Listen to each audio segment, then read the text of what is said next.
Mesdames, Messieurs, encore une fois, bon week-end à nous tous. Le gouvernement congolais prend des dispositions sécuritaires qui s'imposent pour sécuriser l'opération d'enrôlement et d'identification des électeurs qui comprend les provinces de la partie est du pays. La population congolaise locale est appelée à participer sans crainte à la réussite de cette démarche électorale.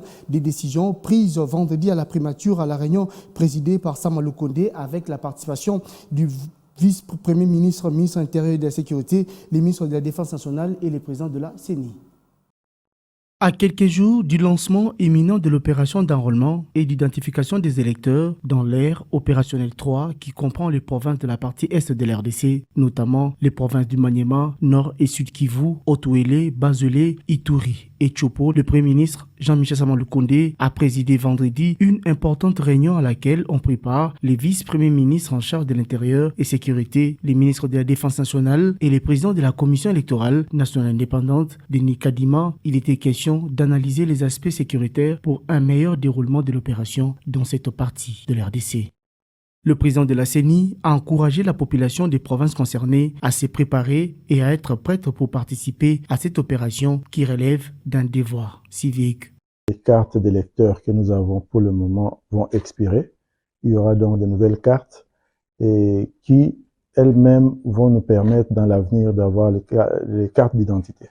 Donc j'invite vraiment la population à venir en masse et s'enrôler et aucun effort ne sera épargné pour arriver à cette fin-là. Pour sa part, le patron de la territoriale a donné des assurances du gouvernement de la République à la population quant aux mesures sécuritaires déjà prises au niveau de la police et de l'armée pour assurer un meilleur déroulement de l'opération dans cette partie du pays dont certains coins sont menacés par les groupes armés qui y sèment insécurité, terreur et désolation. L'armée et la police, ces deux corps de nos forces de défense et de sécurité vont encore avoir une mission complémentaire, celle-ci qui consistera essentiellement à la sécurisation du processus électoral.